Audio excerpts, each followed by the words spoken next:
Regardless of which Buddhist path you practice, you must genuinely take refuge in the three jewels as a prerequisite. Without this foundation, your practice would resemble constructing a 40 or 50-story building without laying proper groundwork, rendering all floors unstable. It is the doorway for you to enter Buddhism.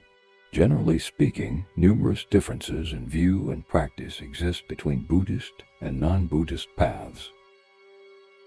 However, the defining characteristic that determines whether a practitioner is Buddhist lies in their commitment. If one takes the three jewels as permanent refuge, one follows Buddhism.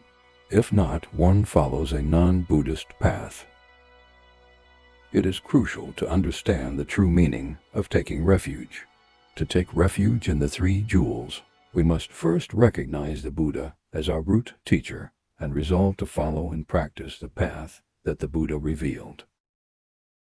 Some may ask, what is this path like? It involves realizing that the nature of samsara is suffering, thus generating a strong desire for liberation, and committing to training and Buddhist practices to achieve this goal.